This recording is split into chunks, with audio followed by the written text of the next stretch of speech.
बिस्मिल्लाहिर्रहमानिर्रहीम। अस्सलाम वालेकुम जनाब। स्टोरी मैंने एक ही शेयर करनी है और स्टोरी है तहरीक अदम एतमाद और तहरीक अदम एतमाद से जुड़ी हुई हर लम्हा नई नई ब्रेकिंग, नई नई डेवलपमेंट। पंजाब असम्बली का इजलास जो कि 16 अप्रैल तक मुलतवी किया गया था, वो अचानक रात के 12 बजे के बाद आज यानी 6 तारीख को वेडनेसडे को शाम को 7:30 बजे बुला लिया गया। ये क्या चक्कर है? ये कैसी बाजी पलटी है? ये कहीं से डंडा आया है? ये क्या सूरत हाल क्या है? या एक और भी मैं आपको इसकी सारी हिस्ट्री बताता हूँ। आज जो है ना, ये कल अभी 5 तारीख को सुप्रीम कोर्ट ऑफ पाकिस्तान में वो एडवोकेट जनरल पंजाब वो यकीन दहानी करवा के गया था कि जी नहीं, टाइम पे होगा और बड़ा स्मूथ होगा और इलेक्शन और ये सारा कुछ ठीक है। अच्छा, कल जो इमरान नियाज़ी वहाँ पर गए ना लाहौर, और वहाँ इजलास हुआ और वहाँ पे वो पंजाब का सबसे बड़ा डाकू भी था, ठीक है ना, वो ढीठ आदमी चौधरी परवेज़ इलाही और बाकी भी लोग थे। इनके इजलास से मैंने आपको बताया था ना पिछली वीडियो में, इनके इजलास से कोई, मैंने तो कहा था 43, लेकिन बाद में पता चला 55 लोग अपने गायब थे। 55 लोग अपने गायब थे। अब इन्होंने पहले क्या किया जनाब, पहले तो आपको मालूम है ना, मैं आज आपको बहुत सारी ब्रेकिंग देने लगा हूँ, सिर्फ ये पंजाब के हवाले से नहीं बल्कि बहुत सारी ब्रेकिंग देने लगा हूँ। जिस तरीके से इमरान नियाज़ी गंदा फंस गया है ना ख़त वाले केस में, आप यकीन करें, मैं कहता हूँ कि ये ऐन मुमकिन है खुदकुशी ना कर ले। अब उसके बाद जनाब ये हुआ कि पंजाब असम्बली का वो इजलास हुआ था। उस इजलास में लोग बैठे थे हमज़ा शहबाज के पास, और वो जनाब वहाँ पर उसके पास बंदे थे, वो कह रहे थे भाई हमारे पास बंदे थे 199, ठीक है, अच्छा 199। इन्होंने क्या किया, ये डाकू साहब ने ये किया कि जी बाहर आके बता भी रहे हैं, फिर बाहर आके बता भी रहे हैं। इन्होंने उनके साथ हंगामा किया और उनको उस सीटों से खींचना शुरू कर दिया। भाई ये तो पीटीआई वाले आपके, भाई आपको हक किसने दिया है कि आप पीटीआई वालों को खींचो और आप डाकुओं की तरह बिहेव करो? आपको किसने हक दिया है कि आप जाके पीटीआई के लोगों को वहाँ हमज़ा शहबाज के पास से, तो जब आप खींचेंगे तो वहाँ से रेजिस्टेंस भी होगी डेफिनेटली। तो फिर उसके बाद जनाब इन्होंने इजलास को मुलतवी कर दिया। खैर से 3 तारीख को इजलास था ना, 6 तारीख तक मुलतवी कर दिया गया। अच्छा, और इन्होंने हंगामा किया चूँकि इनके पास अक्सर 186 चाहिए ना, और हमज़ा शहबाज के पास 199 थे, तो अभी इनके पास अक्सरियत तो थी नहीं, इसको पता है, अभी इन्होंने मुलतवी कर दिया इजलास। अच्छा, फिर उसके बाद क्या हुआ? उसके बाद ये हुआ कि जब सुप्रीम कोर्ट में 5 तारीख को आए और इस तरीके से फिर ये कल हमज़ा शहबाज ने एक प्रेस कॉन्फ्रेंस की थी, और उस प्रेस कॉन्फ्रेंस में हमज़ा शहबाज ने ये बताया कि चौधरी परवेज़ इलाही, मैं आपको वार्न करता हूँ कि इस तरह की ये प्लानिंग कर रहे हैं कि हम नून लीग के कोई 18 से 20 लोगों की ना रुकनीत मुअत्तल कर दें, जैसे आर्जी मुअत्तल नहीं की जाती। अब आप हथकंडे तो देखें आप डाकुओं वाले, ठीक है, आप वो रुकनीत मुअत्तल कर दें और इस तरीके से 18-20 लोग असम्बली से इनके बाहर रह जाएंगे और मैं जीत जाऊँगा। ये डाकू साहब की प्लानिंग देखें, ठीक। अच्छा, फिर जब ये इधर से इमरान नियाज़ी गया, इन्होंने आपस में को मीटिंग शीटिंग की, जो अब खबरें बाहर आ रही हैं कि इस तरीके से जी इस तरह से करते हैं कि हम जीत तो सकते नहीं। इनके अपने 55 से 60 लोग गायब थे, वो जो उधर जाके हमज़ा शहबाज साहब के साथ मिले हुए। अब इन्होंने यही वारदात जो मरकज़ में डाली है, उसी तरह की वारदात थोड़ा सा उस वारदात को तब्दील करके ना ये वो वहाँ पंजाब में डालना चाहते हैं। कल हमज़ा शहबाज ने कहा कि ये कहते हैं कि जी इन्होंने तोड़ फोड़ की है और हम इनकी रुकनीत जो है ना मुअत्तल करेंगे। तो हमज़ा शहबाज ने कहा कि अगर हमने तोड़ फोड़ की है, अगर हमारे डेस्कों पे जो लोग बैठे थे अगर उन्होंने तोड़ फोड़ की है, तो फिर असम्बली में सारे सीसीटीवी फुटेजेस लगे हुए हैं, फिर आप ऐसा करें, फिर आप वो सीसीटीवी फुटेजेस दिखाएं, जो जुर्माना होगा हम वो अदा करेंगे, ठीक है। अच्छा, वो सीसीटीवी फुटेज तो थे नहीं। इस डाकू ने क्या किया, रात के अंधेरे में शीशे मीशे कुछ तोड़ छोड़ के, तो इस तरीके से। अच्छा, इनके पास तो वो कोई था ही नहीं। अच्छा, इनके पास तो ये सूरत हाल थी कि यार अब हम क्या करें, हम हार तो रहे हैं, हार तो ये पक्के रहे थे। अब इन्होंने कल फैसला किया कि ऐसा करते हैं, कल शाम को 5 तारीख को ऐसा करते हैं, हम असम्बली का ये बहाना करते हैं कि असम्बली में तोड़ फोड़ हुई है और उसकी कोई मुरम्मत करवानी है, और वो मरम्मत करवानी है और फिर उसके बाद जो है ना उसको हम 16 तारीख तक 16 अप्रैल तक मुलतवी कर देते हैं, यकदम 6 से 16 10 दिन आगे, क्योंकि इनको था कि यार किसी तरीके से हमारे हाथे कोई चीज़ आए हो सर। उधर से आज सुप्रीम कोर्ट ने कह दिया है कि नहीं, आप आइन कानून के मुताबिक जो है ना वज़ीर आला का जो इंतखाब है वो सही करवाओगे और टाइम पे करवाओगे। और वो यकीन दहानी करवा के आया एडवोकेट जनरल, जैसे अटार्नी जनरल होता है ना मरकज़ में, इसी तरह से सूबे में एडवोकेट जनरल होता है। तो एडवोकेट जनरल जो है ना वो जनाब यकीन दहानी करवा के आया है सुप्रीम कोर्ट में कि जी बिल्कुल वो हम टाइम पे करवाएंगे। अब जो टाइम पे करवाने पड़े, फिर इनका प्लान है कि इनके 16 से 18-20 लोगों की हम रुकनीत कैंसिल करें और फिर वो परवेज़ इलाही बन जाए, और जैसे ही वो बने वो फौरी तौर पे असम्बली तोड़ दे। अब वो चूँकि वज़ीर आला तो कोई है नहीं ना, वज़ीर आला तो वो उसको तो निगरान टाइप बनाया हुआ है ना, वो जो है डफर टाइप, वो उस्मान बुज़दार, वो जनाब उनको को वज़ीर आला तो है नहीं, कोई समरी का, क्योंकि वज़ीर आला को मशवरा देना होता है ना, एडवाइस देनी होती है गवर्नर को कि आप असम्बली तोड़ो, गवर्नर अपने से तो तोड़ नहीं सकता। तो अब जनाब इन्होंने कहा है कि ये प्लान है, एक प्लान नंबर 1 कि परवेज़ इलाही बने, जैसे ही बने वो असम्बली तोड़ दे। लेकिन उधर से उन्होंने, मैं कहता हूँ उनको ज़बरदस्त किस्म की रेजिस्टेंस देनी चाहिए। क्यों? अगर ये प्लान, ये ढीठ प्लान, ये बेशर्मी वाला प्लान नहीं आता, आज 7:30 बजे से आनवर्ड 8 बजे तक हमजा शहबाज भारी अक्सरियत के साथ वज़ीर आला बन चुके होंगे।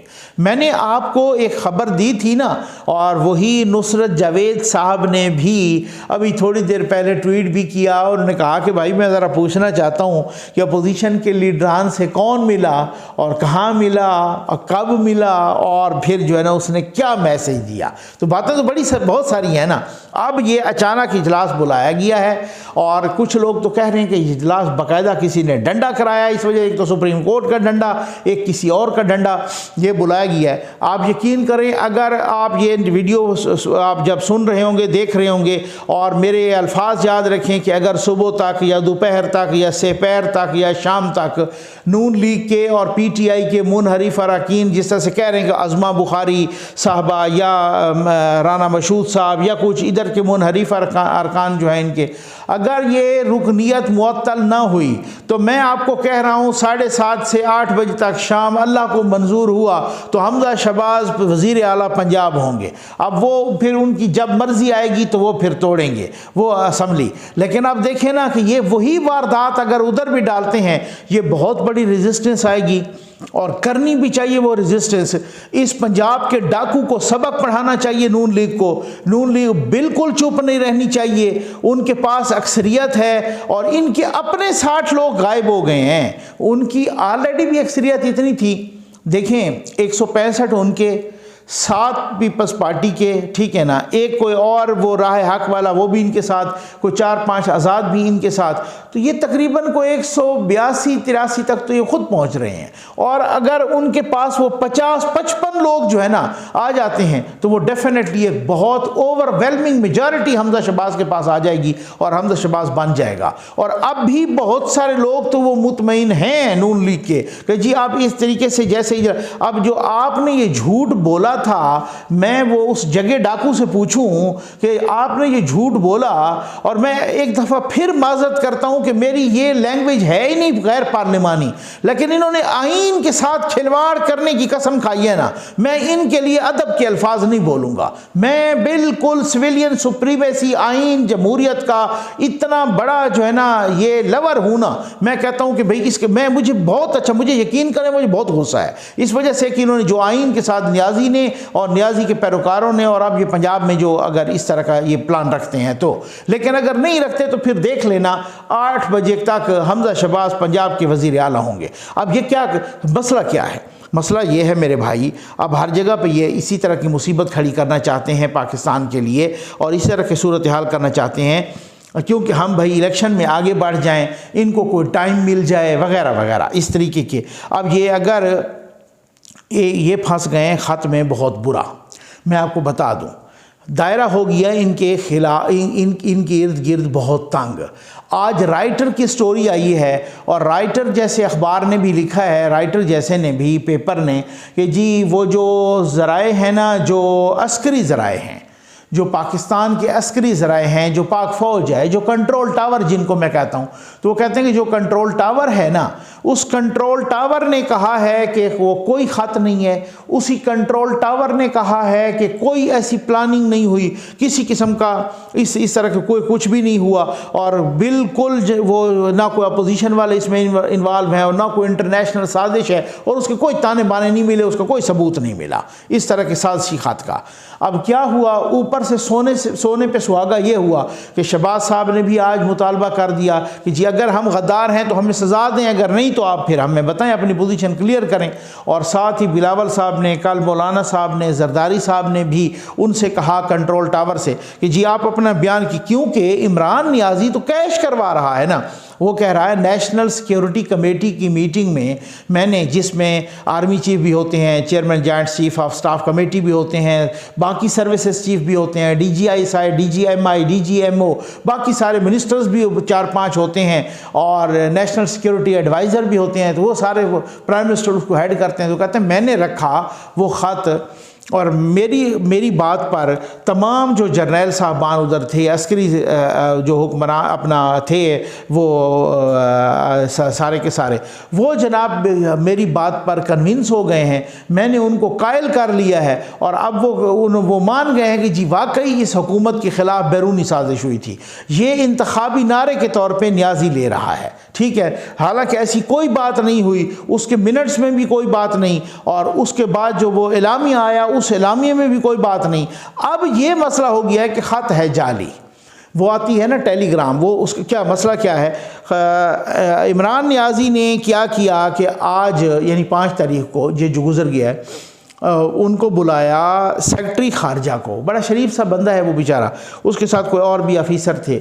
अच्छा, इनके साथ आए हुए थे वो आज़म खान भी, आज़म खान के साथ कोई और लोग भी आए हुए थे। इन्होंने बनी गाला बुलाया और सेक्रेटरी खारजा पर एक दबाव डालना शुरू कर दिया, ठीक है ना, दबाव डालना। और वो दबाव इसलिए आया, वो दबाव इसलिए डालना शुरू कर दिया इसने सेक्रेटरी खारजा पे कि ये साथ इन्होंने कहा कि जी बात ये है कि आप मेरे साथ कोऑपरेट करो, और वही जो ख़त जाली है ना, जो जिससे भी लिखवाया है, मेरा ख्याल है वो शाह महमूद कुरैशी साहब ने इस तरीके से वो किया है ना कि उन्होंने को पिछला इनसे बदला लिया है, ठीक है, ये वक्त साबित करेगा। अच्छा, फिर वो ख़त जिससे भी लिखवाया, वो तो टेलीग्राम आती होती है ना सफ़ीर की तरफ से, वो टेलीग्राम आई, तो टेलीग्राम में तो रद्द बदल हो नहीं सकता। इन्होंने को पुठा और मार के ख़त लिखवा दिया जाली, फेक। अब इनको पता चला है भाई यार ये तो मसला बड़ा गंभीर हो जाएगा और मेरे गिर तो घेरा तंग हो जाएगा, और उधर से पता भी चल गया कि ये ख़त जाली है, ये किसी ने कोई धमकी दी नहीं है, और मैंने तो एवं ही पुठी छुट्टी मार दी है, और अपना मतलब है। उसी ख़त की बुनियाद पर वो डफर सूरी ने, जो खुद स्टे पे चल रहा है, उसने रिजेक्ट कर दी तहरीक अदम एतमाद। उसी ख़त की बुनियाद पर फवाद चौधरी खड़ा हुआ, उसने असम्बली के अंदर 197 लोगों को गद्दार करार दिया, और स्पीकर ने, डिप्टी स्पीकर ने रूलिंग दे दी। उसी ख़त की बुनियाद पर इमरान नियाज़ी, जो कि पहले से ही रिकॉर्ड करके बैठा था खिताब, अगले 5-10 मिनट में खिताब कर दिया, जी मैंने सदर को भेजा, और सदर जो ऑलरेडी जो है ना वो टाइगर फोर्स का हिस्सा है सदर, उसने खैर से जो है ना अगले 10 मिनट में असम्बली तोड़ दी। तो ये पूरे आइन का सत्यानाश हुआ कोई आधे घंटे के अंदर अंदर, ठीक है। तो अब आप अंदाज़ा कर लें कि अगर वो ख़त ही जाली हो तो फिर ये रिजेक्ट करना और गद्दार करार देना और असम्बलियाँ तोड़ना, ये तो ऑटोमेटिकली फिर वापस आना चाहिए ना, ये तो रिवर्स होना चाहिए। अब मसला ये है कि अब वो आवाज़ें आने लग गई कि यार वो ख़त तो जाली है।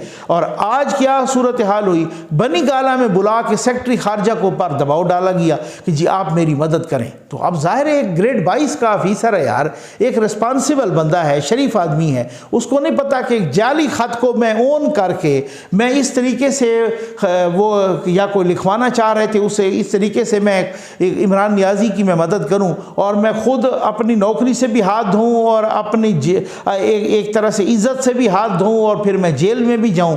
ये कितनी ज़्यादती है कि आप इसको किस तरीके से कह रहे हैं। और जो जब भी कोई प्रेशर शेशर डालना हो तो आज़म खान भी आते हैं, वो पहले भी माजी की भी यही मिसालें हैं। तो वो फिर, और वो ख़ुद उनका जो हालत है, एक और बड़ी ब्रेकिंग आपको दे दूं, जो उनका ख़ुद हाल है, वो आज़म खान और उसके साथ जो साथी हैं जो करीब करीब, वो कोई सेहत का बहाना बना के जी हम बीमार हैं और हम बाहर जा रहे हैं, और वो फिर जो है ना खैर से बाहर जाने को तैयार बैठे हैं। तो ये क्या चक्कर हो गया, बाजी क्या पलट गई। ये जो 16 16 तारीख को आपने कहा था कि पंजाब असम्बली का इजलास होना है और इसलिए होना है, 10 दिन हमने इसलिए आगे किया है कि वो मरम्मत होनी है जो अपोजिशन ने तोड़े थे। तो क्या वो मरम्मत, अब मैं उस जगह डाकू से पूछूं कि वो हज़रत सलमान के जिन कर गए हैं वो मरम्मत? बात तो वही है ना, वो जिन आए थे और जन्नात का एक ग्रुप आया था और उन्होंने पूरी असम्बली की 2-4 घंटे में मरम्मत कर दी है। तो ये अगर आपकी मेलाफाइडी इंटेंशन हुई और इस पे नून वाले चुप रहे, सबसे ज़्यादा मैं तनकीद करने वाला हूँगा। और इस पे अगर उन्होंने चुप साध ली और खामोश रहे और इस पर इस जगह डाकू को जो है ना वो सबक ना पढ़ाया, तो मैं कहता हूँ कि सबसे पहला बंदा होगा कि मैं तनकीद करने वाला। भाई जिसने इनहराफ करना है आप उसके खिलाफ कार्रवाई कर सकते हैं।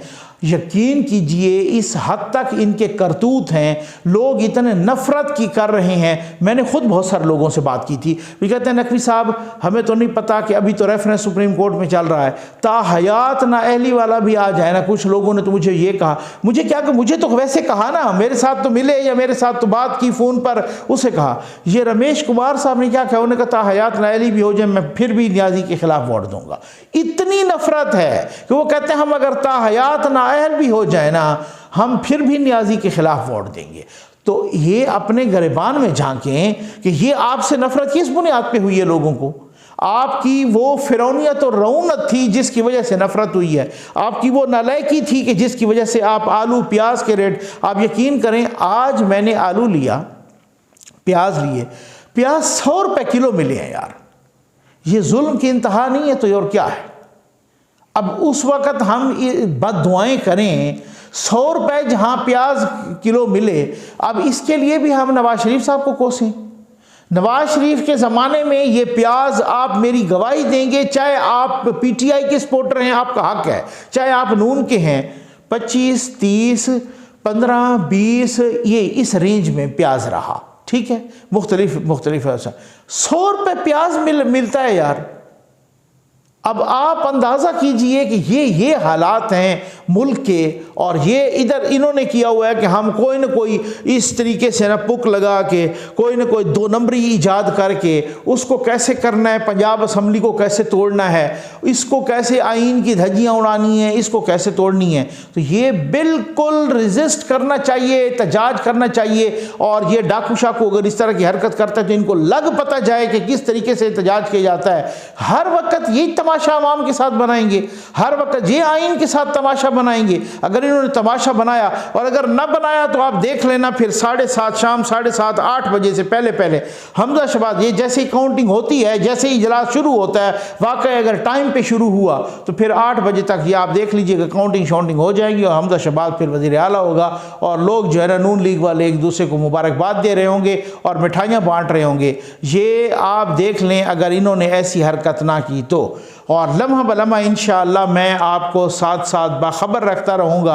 और भी बहुत सारी ख़बरें हैं भाई मेरे सीने में, इस वक्त भी 10-12 ब्रेकिंग न्यूज़ हैं। दिल करता है इसी वीडियो में आपको बता दूं और अगली वीडियो में बतानी है ना बहुत सारी ना, और कुछ चीज़ें ऐसी होती हैं उनको बहुत ही एहतियात से बताया जाता है। तो बहुत सारी चीज़ें ऐसी हैं। उम्मीद है आपको वीडियो पसंद आई होगी। आपका बहुत बहुत शुक्रिया।